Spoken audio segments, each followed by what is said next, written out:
அந்த நாய்க்கு விட்டுட்டு வெங்காயம் தொடுக்கிற வேலையை பாருங்க. நீ ஏன் எப்ப பாரு அந்த நாய்க்கு பேசினா கோவப்படுற? பின்ன எனக்கு பணம் வர்றதில்ல, அப்ப எனக்கு கோவம் வராம இருக்குமா? அவன் எழுதி வச்சா தானே வரும். நான் கூட இத்தனை நாள் நீ எழுதி வச்சுதான் வரலைன்னு நினைச்சேன். நேத்து அணுகி சொல்ற நீ எழுதிய வைக்கலையே எழுதல. அட எழுதி வச்சது 1 மாசம் 2 மாசம் பணம் வரும் நிறுத்தி போடுவாங்கன்னு நினைச்சு எழுத முட்டேன்.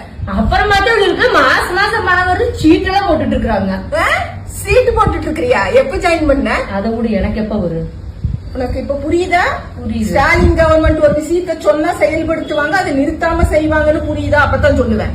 கண்டிப்பா புரியுது, நீ சொல்லு. ஜூன் 4ஆம் தேதி எழுதுறாங்க. காலையில 9 மணிக்கு போயிடு. எங்க போய் எழுதுறது? தமிழ்நாடு முழுக்க 9000 இடத்துல எழுதுறாங்க. உன் பக்கத்துல இருக்கிற இ சேவை மையத்துக்கு போய் எழுதி வை. சரி, நான் போய் எழுதி வச்சிடறேன். எனக்கு பணம் எப்ப இருந்து கொடுப்பாங்க? செப்டம்பர் 15ஆம் தேதி அண்ணா பிறந்த நாள் அன்னைக்கு மகளிர் உரிமை தொகை மாதம் 1000 ரூபாய் வீட்டு பெண்களுக்கு கொடுக்கறத முதலமைச்சர் ஸ்டாலின் விரிவாக்கம் பண்றார்.